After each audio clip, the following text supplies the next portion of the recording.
Bonsoir, bienvenue dans Roleplay, l'aventure continue dans le monde d'Hearthstone et ce soir c'est Aurore qui va nous faire le résumé des épisodes précédents. Tout à fait, Julien. Eh bien, dans l'épisode précédent, Amar, notre amie nécromancienne, avait fini par nous raconter qu'elle était poursuivie par une horreur. Et l'elfe Aina, qui, elle, a réussi à se débarrasser d'une horreur, nous a dit qu'il fallait connaître le nom de cette horreur pour pouvoir espérer s'en débarrasser.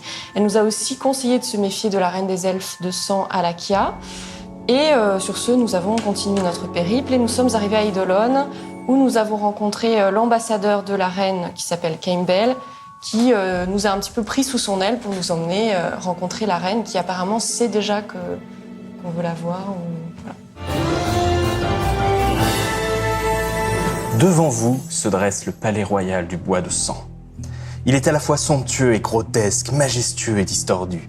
Loin des constructions des nains ou des humains, ou même des Tskrang, le palais semble chaotique, organique, en un mot, vivant. Il est formé de 8 énormes chênes plantés en cercle, dont les troncs et les branches ont fini par se joindre et s'entrecroiser au fur et à mesure de leur croissance. Entre ces 8 piliers naturels, chacun large comme un grand bâtiment, les murs semblent constitués d'arbustes et de vignes entremêlées, parsemées de grandes fleurs blanches et violettes, tandis que des toiles d'araignées expertement tissées en motifs hypnotiques viennent obstruer les ouvertures faisant office de fenêtres. Votre regard monte le long de la structure qui disparaît parmi la cime des arbres. Le palais de la reine Alakia s'élève jusqu'à au moins 25 mètres, si ce n'est plus. Il dépasse même les plus grands arbres du bois de sang. L'elfe Campbell, l'ambassadeur venu de la lointaine cité de Sereata, vous fait signe de le suivre. L'entrée du palais vous fait l'effet de la bouche d'une caverne. De part et d'autre sont postés des soldats elfes au corps couvert d'épines, 4 en tout. Ils n'ont rien à voir avec la bleusaille que vous avez pu croiser à Eidolon. Vous savez d'instinct qu'il s'agit là de guerriers d'élite, des adeptes d'un cercle nettement plus élevé que le vôtre. Alors que vous les dépassez, Campbell confirme votre ressenti. Ce sont les gardes royaux du bois de sang, on les nomme Exolashers. Je vous déconseille de leur chercher des noises. Moi-même, je ne le ferai pas. Pas sans bonne raison, en tout cas. À l'intérieur, vous entamez l'ascension d'un escalier à la blancheur presque aveuglante. La surface des marches est irrégulière sous vos pieds. Toi, Amar, tu entends la voix hypocrite de l'horreur au creux de ton oreille. Quel magnifique escalier, n'est-ce pas, mon aimé? Et si tu le regardais de plus près? Allez, fais-moi un petit jet de perception. J'ai combien en perception? Moi, 12. 9. À première vue, on dirait que les marches sont constituées de dizaines de petits morceaux d'ivoire. Non, attends, pas tout à fait de l'ivoire, des os. Et vu leur taille et leur forme, il s'agit d'os de donneurs de nom. Comme s'il sentait ton trouble, Campbell explique. Et vous foulez du pied les ossements des elfes du bois de sang qui ont péri pendant le châtiment, que ce soit du fait des horreurs ou parce que leur corps n'a pas supporté le rituel des épines. Alakia a déclaré vouloir leur rendre hommage en les incorporant à son palais. Je trouve que le symbole donne à réfléchir. Vous arrivez bientôt en haut de l'escalier. Une double porte s'ouvre à votre approche sans intervention visible des gardes. Il ne s'agit pas de portes en bois classiques, mais de rosiers aux ronces entremêlées d'une telle épaisseur qu'ils en sont devenus impénétrables. Vous débouchez dans une vaste salle, au moins 50 elfes de sang aux allures de courtisans vous sont massés dans la pièce. Ils s'écartent à votre approche, mais ils continuent de vous suivre du regard, tout en chuchotant, un sourire narquois au coin des lèvres. Un dernier conseil à nous donner, là, avant que ça parte en vrille? Ne fâchez pas Sa Majesté. Les autres, on peut. Ils sont déjà fâchés de votre simple présence. Je me sens pas très bien. Moi, j'aime bien cet escalier, en tout cas. Au bout de la salle se trouve un vaste trône taillé dans un bois rouge comme le sang. Il est décoré de rosiers dont les branches encore couvertes d'épines ont été tissées comme on tisserait l'osier. Tout autour du trône s'ouvrent des dizaines de roses aux couleurs flamboyantes, donnant l'impression que le siège est lui-même un arbre en pleine floraison. 2 Exolashers montent la garde au pied du trône, sur lequel une femme est assise, vous regardant approcher avec la curiosité du chat observant la souris. Elle est si belle que c'en est douloureux, et ce, que l'on soit homme ou femme, humaine, naine, orc ou tskrang. Sa peau est d'une blancheur irréelle, tandis que ses cheveux roux, qui tombent en cascade jusqu'à ses épaules, semblent ondoyer autour de son sublime visage telle une rivière de feu. Elle porte une tunique blanche constituée de milliers de pétales de fleurs. Loin de susciter le dégoût, comme ça peut être le cas chez ses congénères, les épines sanguignolantes qui traversent sa peau suscitent en vous des pensées troublantes. Campbell met un genou à terre au pied du trône. On va peut-être l'imiter. Ouais, voilà. Tout à fait. Ces adeptes sont venus de loin pour vous rencontrer, ô reine des reines. D'un geste, la reine lui intime de se relever et de venir prendre place à ses côtés. Au passage, elle lui caresse la joue, balafrant son visage avec les épines présentes au creux de sa main. Vous voyez un mélange de douleur et de plaisir parcourir brièvement le visage de Campbell. La reine lui adresse un sourire énigmatique, à la fois tendre et méprisant, avant de reporter son attention sur vous. « Je suis Alakia, bienvenue à la cour du Bois de Sang, le cœur du monde elfique. Quel cadeau m'avez-vous apporté ? Car vous m'avez apporté un cadeau, n'est-ce pas ?» Sa voix est douce et chaleureuse, et dans sa bouche même la langue commune de Barsève, le langage rocailleux des nains, sonne comme la mélodie d'une harpe. C'est à peine si on sent la petite touche de menace dans sa voix. Qu'est-ce qu'on avait dit qu'on lui donnerait déjà? On n'a pas parlé. Mais si, on avait dit le butin qu'on avait récupéré. On avait comme un assez superbe collier du clan de la loutre, objet assez rare. Parce que moi j'avais une autre idée sinon. On a besoin des vases. Oui, du bol qu'elle a. Voilà, du bol, pour poser des questions à la fontaine de vérité. Toi, tu veux demander le nom de l'horreur. Il faut une personne pour demander We Not Care. On peut lui offrir aussi une question, une réponse. Et donc ça peut être une bonne. C'est des choses qu'on a pu éventuellement évoquer avant. On voit si ça passe avec le collier. Voilà. Si ça la satisfait pas, on lui propose la deuxième. Donc vous lui donnez le collier ?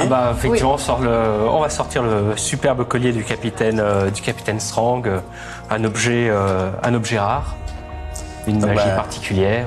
Elle fait tourner le collier en argent dans le creux de sa main. Ah, le collier d'un capitaine pirate Strang. Le souvenir d'une bataille, de blessures et de sang. Oui, j'accepte votre présent, si décadent soit-il. Maintenant, vous allez me dire ce qui vous amène dans ma forêt. Un petit oiseau m'a parlé de votre quête, mais j'aimerais entendre les détails de votre bouche. C'est toi, vas-y. Oui, bien sûr, c'est moi qui ose, bien sûr. J'ai bouffé le nom de... Désolé, j'ai bouffé le nom de la passion que nous servons en ce moment. C'est Mine Bruges ou je me... C'est Mine Bruges. Bien. Juste comme ça pour le dire. Fais gaffe à ce que tu lui racontes là maintenant, parce que je te rappelle qu'on vient de lui offrir une muselière à Strang. Mais maintenant, tu peux me rire. Tout va bien. Je ne suis pas stressé du tout. Votre Majesté, nous menons en ce moment une quête pour la passion Mine Bruges, visant à rétablir dans sa puissance un artefact qu'a offert il y a longtemps à un roi troll, un artefact de vérité, de justice, qui fut démantelé par de vils pilleurs de tombes. Et nous agissons en ce moment pour un adepte de Mine Bruges. Et nous cherchons les objets qui ont été dérobés à cet artefact, des bols en l'occurrence. Et un de ces bols vous a été offert par un magicien de pacotille qui cherchait à s'attirer vos bonnes grâces.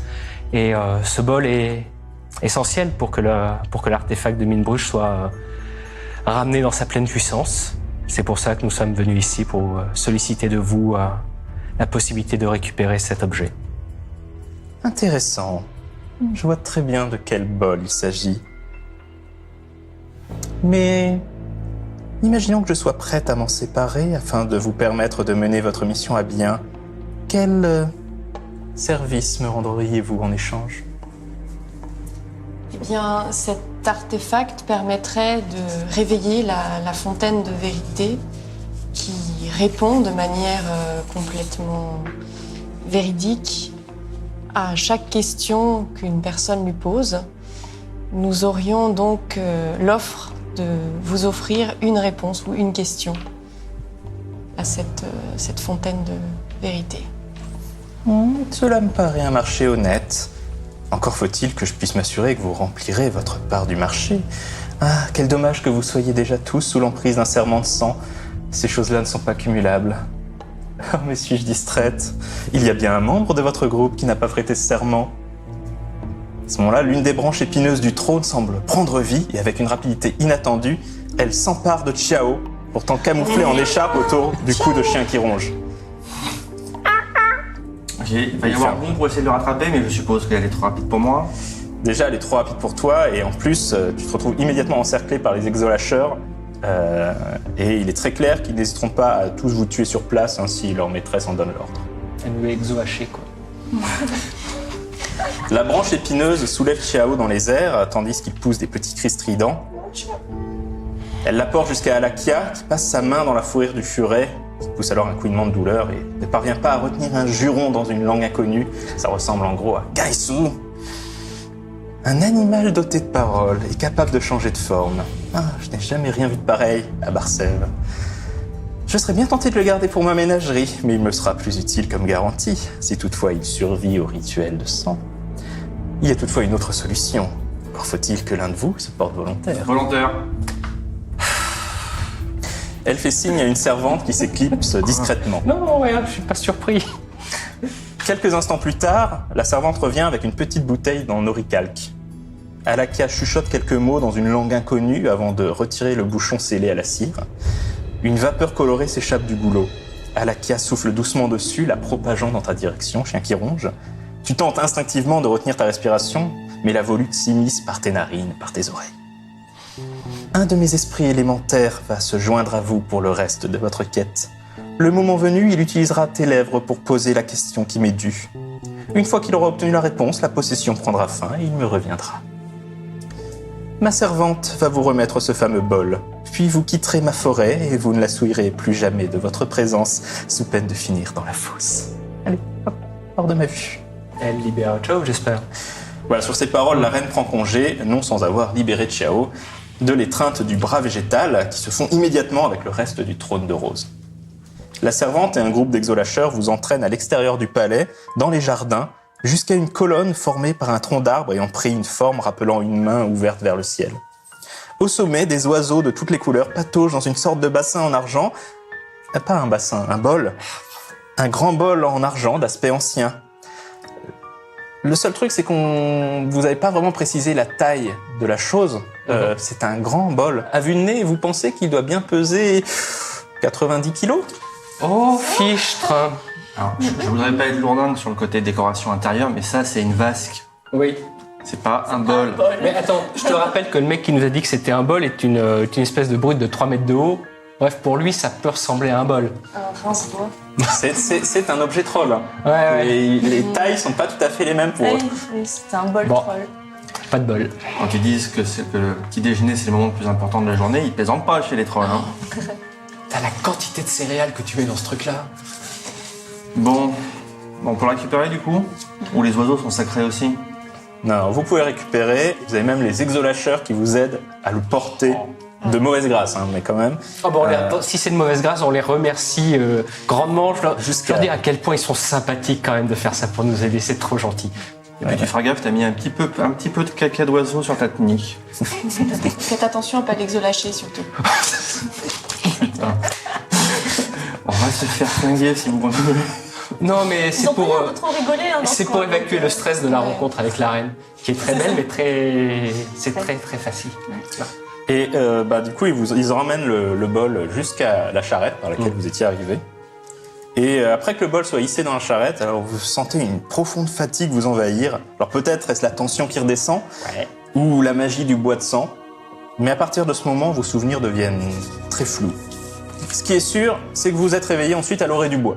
Comme si votre visite à la cour de la reine n'avait été qu'un rêve. Le bol, heureusement, est toujours avec vous.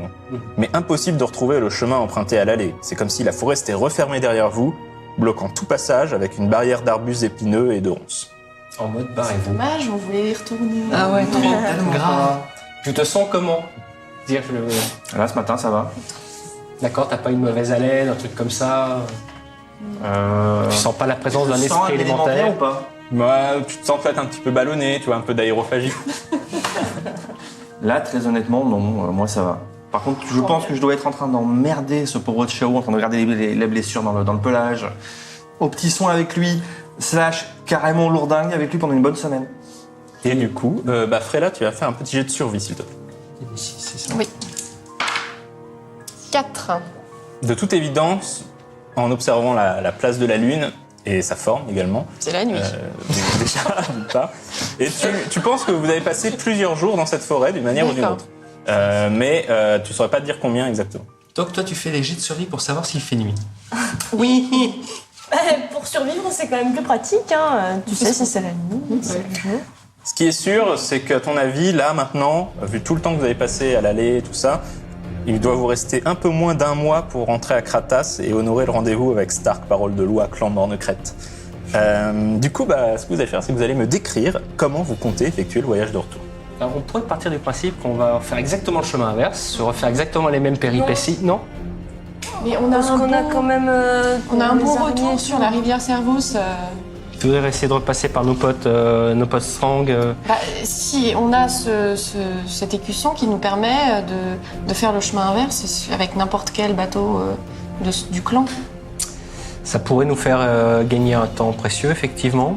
Donc retourner à Tounda. Bah ouais. En plus, c'est plutôt sympa Tounda, donc. Sinon, l'autre solution, c'est de choper un petit mât, une petite voile, de les mettre sur la vasque et d'essayer de faire le voyage dessus. Ciao, il peut. Ouais, mais non, si l'idée. Il ça me va. éviter les araignées qu'on a. Oui, donc voilà. Retour, quoi. Effectivement, par le On peut fleuve. pas prendre le fleuve juste plus bas, enfin le continuer on plus peut bas. s'arrêter, c'est ça. Par contre, on va remonter ensuite vers Kratas, c'est ça? Ils peuvent vous amener aussi près de Daiche qu'il est possible pour des gens recherchés. Des gens cherchent. Les gens du clan. Ah oui, oui. Non, nous, ça va. Donc, quand on est parti de Kratas la dernière fois, il y a des gens qui commençaient à nous regarder de travers, et maintenant on sait pourquoi. D'accord. Bon, mais donc ouais, on va aller se dealer un petit passage avec des marins de Strong. Donc vous retournez à Tounda, vos 3 jours. C'est un petit peu plus galère là, en se trimballant un bol de 90 kilos. Et donc on a une chariote pour le trimballer. Par contre, les chevaux épineux, eux, par contre, ils les vous ont pas laissé. Ah, donc il va falloir qu'on tire la charrette nous-mêmes. Voilà. D'accord. Bon, c'est pour notre pomme. Hein. C'est au moins pour la mienne. Le plus costaud de la bande, à part ça, on en trouve 3. Et 13 en force, je pense que il y a des chances que ça soit moins. vous retournez à l'auberge de la Corte Isan. Voilà. Vous montrez votre petite médaille. 2 jours plus tard, vous met en contact avec un capitaine de la maison Técambras qui vous prend à son bord. Il vous fait redescendre le fleuve Servos. Cette fois-ci, pas d'attaque de pirates et autres créatures malfaisantes. Arrivé à un certain point, le bateau traverse des marais, vous voyez qu'il bifurque un peu vers l'ouest, dans une sorte de bayou, qui lui permet en fait de changer de fleuve. Ça lui permet de passer sur le fleuve Tilon, la rivière du Tilon. Et Tilon, c'est celle qui passe à Daiche, c'est ça? Voilà. Et du coup, quelques jours plus tard, on traverse par là. En fait, il vous laisse en gros à proximité des tours brisées. Vous ne voyez pas de feu follet en train de rôder. Ah bah oui, t'étais pas là, toi. Les tours brisées, c'est sympa. Il y a des espèces d'esprits de feu verdâtres dans les hauteurs qui te fondent dessus dès que tu passes trop près et qui te canardent de boules de feu. Trop le pied. Moi j'aime bien les boules de feu. C'est celle que j'envoie. Voilà. C'est le principe. Il y a 2 bouts à la boule de feu. Faut toujours être du bon. Je pense que, juste comme ça pour revenir dessus, il y a de bonnes chances qu'on t'ait chopé un chapeau, un bonnet, n'importe quoi, histoire de camoufler tes crêtes si particulières qui à un moment ou un autre vont nous poser problème. Ça tient aussi à la couleur de mes écailles. Donc oui, mais avec la couleur des raies, ils peuvent ne pas être sûrs. Donc on avait déjà causé de cette histoire de chapeau que je trouvais quand même pas top. Ouais, mais ça va être la 2e fois, c'est le moment que laisse pas le choix. Parce qu'on veut pas Je suis d'ennui. plutôt d'accord. A priori, c'était surtout un problème dans le nord, près du lac Vors. Ouais, mais je pense qu'on peut. Là, on a une occasion de jouer à la poupée avec le Strong, donc on va pas en tenir compte de ça. Tu poupée. D'accord, c'est Chao, il en avait marre que tu jouais à la poupée avec lui, donc il t'a soufflé une idée. Chao peut prendre la forme d'un chapeau. Oh oui. Non, mais là pour l'instant, Tu je me le le garde. Non, pour l'instant, je le garde. En tout cas, 3 semaines plus tard, 3 semaines globalement dénuées d'aventures, enfin de mésaventures surtout, Oui. vous êtes de retour dans la cité des voleurs. L'aventure la plus épique qui aura été, c'est de réussir à me faire porter un chapeau. Voilà. Il y a eu du sang, de la bagarre. Vous devez à nouveau payer les 10 pièces d'argent pour rentrer dans la ville. Mais on avait déjà payé. Et dans 2 jours, ça fera précisément 3 mois depuis votre départ. Donc vous êtes revenu juste à temps pour le rendez-vous avec Stark. Et c'est à l'auberge du Dragon Ivre que vous le retrouvez, comme convenu. Il semble avoir lui aussi connu son lot d'aventures au cours des derniers mois. L'une de ses cornes est brisée et son armure de cristal porte de nombreuses entailles. Travar connaît une période de trouble. Mon séjour a été mouvementé. La cité des marchands a bien changé depuis ma dernière visite. Mais j'ai retrouvé le sorcier Torvin et je suis parvenu à acquérir son bol. C'est sur le chemin du retour que j'ai dû vendre chèrement ma peau. Un groupe de mercenaires de Kratas m'a tendu une embuscade. Ils savaient pour la fontaine et le bol. Tout ce que j'ai appris de leur chef avant que son âme descende au royaume de la mort, c'est qu'il avait été engagé par une femme, ici à Kratas, qui l'a payé en or. Il est évident que les pouvoirs de la fontaine de l'oracle suscitent de nombreuses convoitises. Nous devons nous mettre en route vers la tombe de Runevir sans tarder. Retrouvons-nous demain à l'aube sur la place du fermier. Nous embarquerons à bord du Drakkar Tonnerre de la Mort, qui nous emmènera jusqu'au pic du crépuscule. Et la suite au prochain épisode.